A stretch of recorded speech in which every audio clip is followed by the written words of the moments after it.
Hey, here's something really interesting. I had a client say, hey, my husband is sober and I'm more unhappy than I've ever been. Let's take a deep breath and look at this in the global sense. Your husband, your addicted loved one, husband, son, mother, father, daughter, started using for a reason. They started using drugs and alcohol, the phone, work addiction, all those porn, all those things because something inside felt empty and they were trying to fill a hole or to manage their emotions or to escape. There's many reasons, but they did start using for a reason. They're using because it works. It numbs whatever pain is going on. So here's the challenge with sobriety. As they come into the world, as they come into dealing with life on life's terms, then they don't have any armor or protection anymore. It's like a new baby skin. Their coping mechanisms are no longer there. For many people who have been in an addictive situation for a long time, they never learn to deal with their emotions. In fact, there's studies that show they got trapped in whatever stage. So say a person started drinking reasonably heavily around 15, 16, maybe even younger, and their emotions and their abilities to cope never formulated past that age. So when they can't go to whatever their addiction of choice is, then how do they deal with those emotions? Those are new emotions they've never been able to deal with before. So this new level of sobriety means, okay, I don't really know what's acceptable as far as anger is concerned, or maybe I'm sad and I don't remember being sad. I don't remember what sad looks like because I've been trying to stuff that away. Or even I don't remember what real joy looks like because I've always taken the edge off of everything with either working too much or going to use porn or drugs or alcohol. So anything that has an edge to it, I've kind of removed that. So the person who has been caring for them, who is waiting for these emotions to show up, maybe suddenly flooded. Maybe they're very, very sad. Maybe they're very, very quiet when they used to be very talkative. Maybe there's some explosive anger that's never been there before because they took the edge off with whatever their particular addiction was.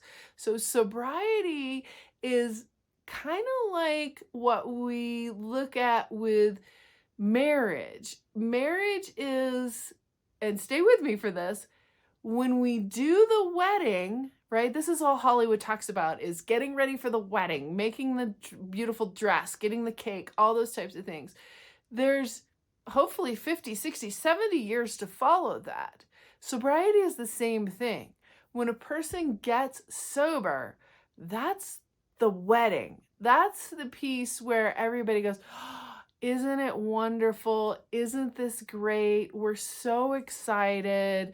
There's going to be big changes. There are big changes. Anybody who's been married knows. The wedding is just the beginning. It is just the opening ceremony. Just like sobriety is just the opening ceremony. There is so much more to learn.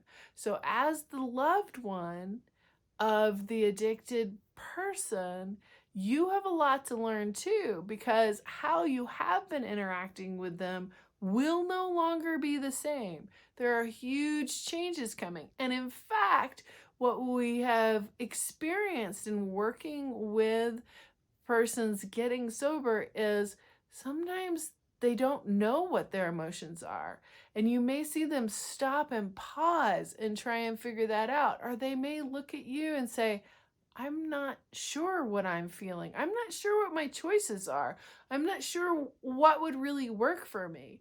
And honoring them by giving them the space to make those choices is part of the first step. It's not that they don't need to come and pick up their responsibilities. It's not that they don't need to learn how to manage those emotions, but it is going to be new. It's going to be fresh, and it takes some space from those of us who have been around. It takes some compassion, and it also takes holding our own boundaries and saying, that's not okay, but I'm going to give you space to work that out.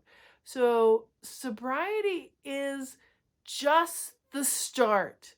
It is just the wedding piece. It is not the long-term marriage that has a lot of ins and outs. It's going to take that person some time to get their emotions at whatever level they are in their actual age or how they need to cope. So if you're taking 16-year-old emotions, which are age appropriate at 16, and putting them in a 37-year-old body, those outbursts are going to seem out of proportion. They're going to catch up much quicker. It's not going to take them all those years to catch up, especially if they have help, if they have group support, if they have therapy, if they have some kind of coaching. They're going to work through that much quicker, but it's not going to be immediate. That's where the compassion comes in from the family, from the people who have been around.